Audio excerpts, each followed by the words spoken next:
Bueno, de todas maneras, el abordaje que voy a hacer en la presentación de mi libro rompe un poco el esquema de la poesía, de la dramaturgia, y básicamente pues está obviamente el trabajo enmarcado dentro de la literatura folclórica. Voy a iniciar comentándoles cómo surge la idea precisamente de escribir sobre un hecho folclórico, en el entendido de comprender un poco que el folclore tiene que ver con las tradiciones y las costumbres del pueblo. Y máxime cuando, pues obviamente, en mi época de bailarín, en mi época en la cual dirigía grupos danzarios, pues veía como la necesidad de pronto de consultar un poco y de apropiarme de los bailes que existían en nuestro contexto cultural ribano y huilense. Desafortunadamente, los grandes libros que existían en ese momento, como los de Guillermo Abadía Morales, Octavio Marulanda, Javier Campo López, entre otros escritores de folclore, no encontré realmente algo que me dijera con propiedad qué era el baile del sanjuanero huilense. En tal sentido, me doy a la tarea, pues obviamente, de iniciar un proceso, un estudio de investigación, aplicando para ello la investigación de corte cualitativo, que tiene que ver con la comprensión del sentido y el significado que tienen los diferentes actores culturales, en este caso acerca del hecho folclórico. En ese orden de ideas, entonces la pregunta que se hace era, ¿a quiénes voy a consultar? Y en ese sentido, pues obviamente los primeros actores tienen que ver los bailarines de la década del 60, obviamente la creadora de la coreografía del baile del sanjuanero huilense, y también los bailadores de la década del 70, del 80 y del 2000 en adelante. La otra pregunta que yo estudié así era, ¿qué voy a averiguar todo eso? ¿Cuál es la historia, la esencia, el significado? ¿Cuáles eran los cambios que se habían presentado a nivel de los pasos de las figuras y de la misma estructura coreográfica? En ese sentido, quiero comentarles a ustedes que el trabajo fue bastante fructífero porque gracias a ello he logrado consolidar este documento que ya va en su segunda edición. Esta segunda edición es amplia y mejorada y ya está en borrador de la tercera edición, todavía más amplia y mejorada.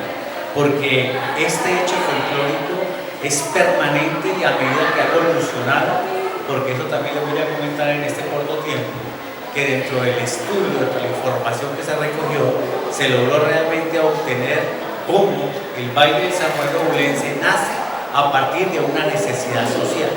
Y para hablar obviamente del sanjuanero huilense es necesario retomar precisamente el origen de las fiestas del San Juan y del San Pedro aquí en el municipio de Neiva y en el departamento de Huila.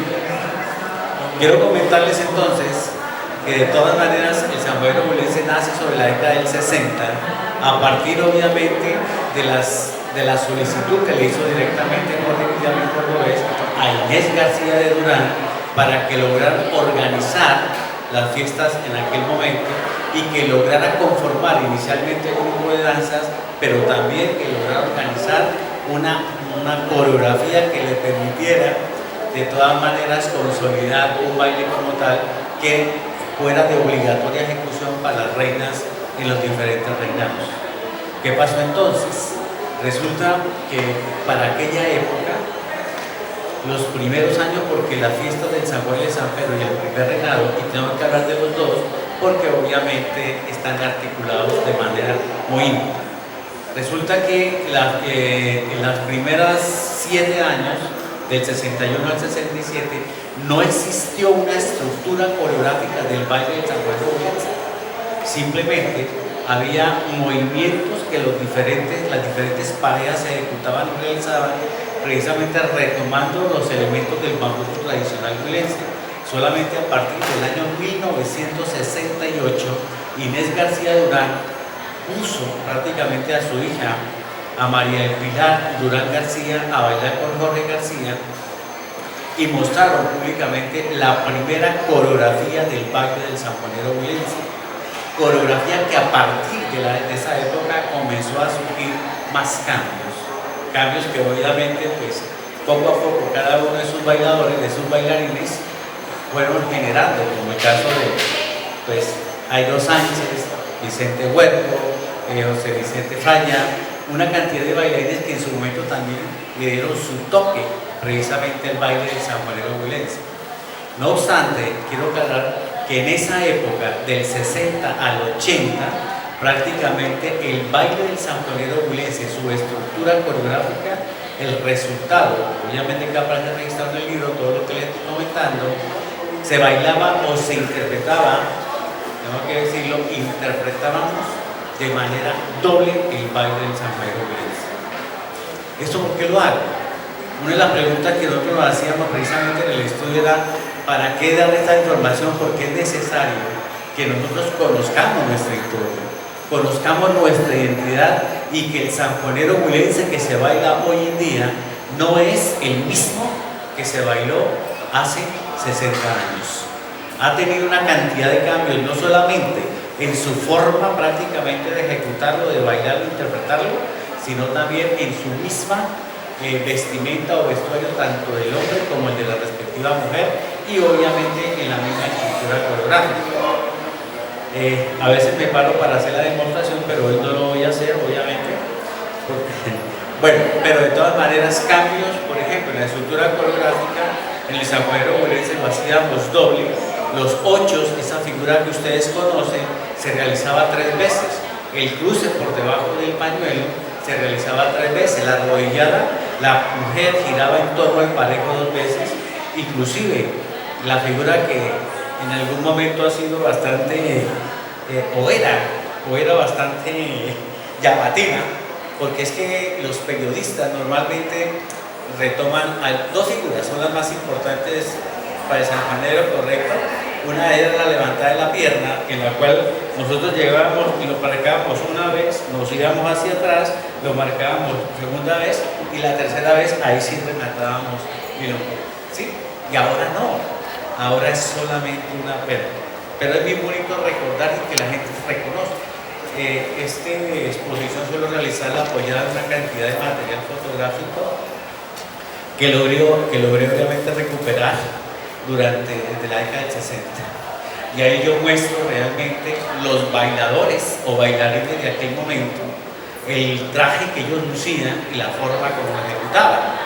La levantada de la pierna que ustedes conocen hoy en día, que eso también causa bastante sensación, donde básicamente demuestra que los parejos hoy en día no, tenemos que marcar la levantada y ir marcando punta de pie en forma balletista. ¿Por qué no en realidad? Ahora les digo por qué aparecen todos estos cambios.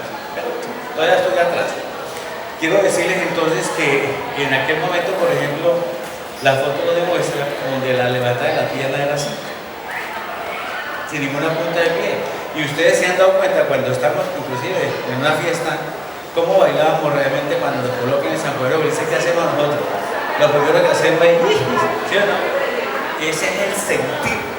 Claro, las academias, los profesores han incidido también en cambio. Y cuando hablamos de cambio, remontémonos a la década del 70, cuando llega aquí Humberto Garzón Casas. No sé si ustedes lo alcanzan a recordar, que era un profesor excelente, bailarín clásico, porque era bailarín clásico, y dentro de los cambios, modificaciones que se le agregaron al sanjuanero huilense, una de las personas directamente involucradas fue él. En la entrevista que se realizó en el momento, porque él también fue profesor mío, él me decía precisamente cuando yo llegué a Neiman, comencé a cambiar ese paso arrunchadito que tenía, porque ustedes saben que la técnica clásica estira el cuerpo, lo pone con elegancia, inclusive el movimiento de la falda, que ya no era solamente que se golpeaban acá, sino que poco a poco va levantando el brazo hasta darle prácticamente perfecto. Entonces estuviste en clase de danza, por lo que veo. una elegancia que va articulado hombro, prácticamente codo y muñeca, y eso no es mentira.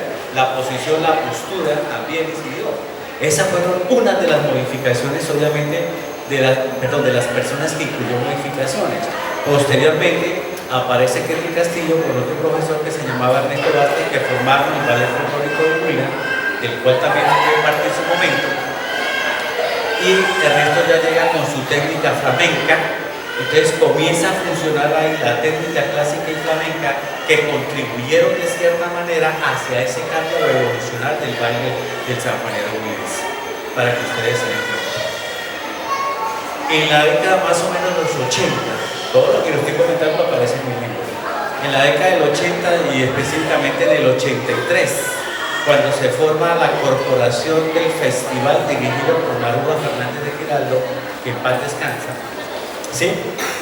Ahí ya no podemos negarle porque inclusive se le denominó, se le rotuló la decana del festival, porque duró 30 y pico años al frente del festival. Y ella comercializó las fiestas y esa comercialización generó a su vez que el mismo baile de San Juan Obulense, ella le dio mucho más empuje, y aquí es donde ahorita voy a disertar un poquito, lo que le dio el empuje fue realmente al reinar, a los reinados, más no al sentido propio de nuestras fiestas, que tiene que ser el festival folclórico. Por eso yo casi siempre hago una diferenciación entre lo que es el festival folclórico como tal y lo que es el reinado del bambuco. Y obviamente que hay otra parte que ya lo suspendieron, que es la muestra internacional de folclore. Son tres aspectos bien diferentes. ¿Por qué voy con todo ello? Porque todo ello ha contribuido a ese cambio. Esa comercialización permitió o dio origen precisamente a que los bailadores, a que los parejos se dieran la pena a la competencia y cada cual determinaba su propia coreografía precisamente para poder sacar a su candidato.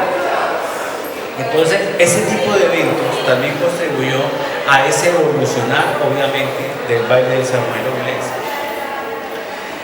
Sobre el año 2011 aparece el decreto 1900 del 2011, donde se buscó la proclamación del baile del San Juan Obulense como patrimonio cultural del departamento.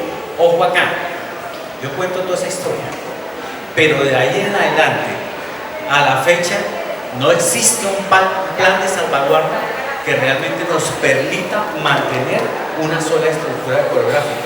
¿A qué voy? Porque ahí aparece, desde la década del 70, la coreografía de varios compañeros que interpretaron obviamente el baile del San Juan Obulense, y hoy en día, aún a pesar de los ejercicios, de las reuniones, de las concertaciones que hemos realizado con diferentes actores, los bailadores que todavía están en su vida activa, productiva, como también los que ya no estamos en la producción escénica, sino que miramos desde otra barrera, pero estamos generando precisamente esa historia. Es bien importante entonces entender que es necesario el plan de salvaguarda como tal, que ya lo estamos promocionando, lo estamos promoviendo para ver si logramos recuperar esa expresión. Pero continuando entonces con esos cambios, modificaciones y transformaciones, quiero recordarles también que inclusive el traje del varón, de la mujer, voy a hablar primero porque es el que me llama la atención. Te pregunta la gente, bueno, y ese baile, ese traje es el que realmente se mantuvo, se preservó desde la década del 60. Usted sabe que nuestra primera reina, ya lo sabemos todo el mundo, es Luz Bucalón, aparece en la foto, las imágenes, y cómo era la falda. Pero esa falda también fue cambiando, y fue cambiando ¿por qué? Ustedes saben cómo se originó realmente la falda del San Juan Obulense. No interesa, yo les voy a contar.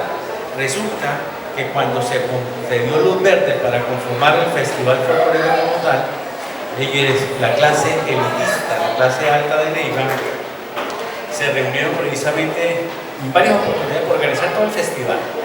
Y básicamente en la tercera reunión definieron las hermanitas Ferro. Yo creo que ustedes han escuchado hablar de Alicia y Elvira Ferro, que eran gemelas, sí, porque eran dos parecidísimas. Y ellas entonces se dieron a la pena de que cada uno mostraba un traje para que obviamente se escogiera, se seleccionara en ese comité cuál quedaba. Entonces, como eran gemelas, para no pelear, entonces escogieron la falda de la una y la blusa de la otra y quedaron empatadas. Ya, no, en serio, así fue y quedó. Pero ese traje, ojo, ese traje, en un momento ellos trataron de proclamar el baile típico del Huila. No puede ser declarado traje típico del Huila, porque para que un hecho folclórico, una expresión folclórica se dé y se considere como tal, debe tener 25 años de vigencia. Claro, desde la década del 60 a esta fecha ya se considera un hecho folclórico, según la teoría de Guillermo Abadía Morales. Claro, y este traje se diseñó porque la señorita Inés Solano en aquella época iba a representar el departamento del Huila al Festival de Festivales en Ibagué, y no la podían mandar con el trajecito campesino, no, de floreado, el que tenemos nosotros, el típico campesino que alguna vez otra señora quiso también, directora del Instituto Obulense de Cultura, porque estoy hablando del instituto, porque recuerden recuerden que éramos instituto, secretaría, bueno, ha tenido sus cambios y esos cambios a su vez han tenido la oportunidad de generar mayores recursos y por ende como manejar un poco más los elementos desde el punto de vista de la administración de la cultura. Luego llegó el traje del varón. El traje del varón, entonces, claro, la niña no puede ir con un traje tan elegante y el varón, obviamente, acompañarla con un traje de arrancayuca, como le decían ellos, porque era pues, el típico también campesino. Entonces, ahí fue donde se diseñó también el traje del varón y quedó establecido que podía ser blanco o negro, rosa macaco, ¿cómo se llama ese doladillo guardapolvo? Con el relojito, bolsillito relojero, que era muy característico. La camisa era blanca, no era de ninguna arandelas como la tenemos, era una sencilla aquí ponemos todo eso yo lo relaciono cuando muestro las imágenes, que pues las imágenes dicen mucho más que a veces las palabras. Y ojo acá, establecieron el cinturón ancho de 3 hebillas, que podía ser de 1 o 2 bolsillos laterales. Adicional a ello, el sombrero, sí, es que es largo, pero el sombrero de Suaza, el sombrero suaceño, que un campesino aquí va a comprar. No, lo estableció y está, según los relatos del médico Barreto en Anécdotas Pediátricas, el libro que él sacó, él establece precisamente, por eso le digo, que fue la clase alta la que organizó todo el festival. Inclusive decía que con botas de abrochar. Entonces un campesino, imagínense. Entonces por eso es que nosotros decimos lo contrario, ¿no? El sombrero de pingo, que obviamente es mucho más barato, usted no ve ningún bailador que realmente se compre un sombrero suaceño y menos para tirárselo al piso para que la mechuda se lo arrastre, al menos le arrastre el ala. Eso no lo permite. Pero de todas maneras, esa era una de las características como tal. En conclusión, porque ya me marcaron la tarjeta, quiero comentarles a ustedes que este librito cuenta esa historia. Cuenta una historia que relativamente, y la voy a seguir manteniendo, es lo mismo que el Festival Folclórico Reinado Nacional del Bambuco, lo escribí también hasta los 50 años, ya también lo tengo en remodo para escribirlo hasta los 65 años, porque esta es una evolución permanente que hay que estar en reconstrucción, escribir, registrar. Resulta dispendioso, pero hay que hacerlo y es bien importante. De modo que si quieren saber toda la información del San Pedro Obulense, yo los invito a que compren el libro.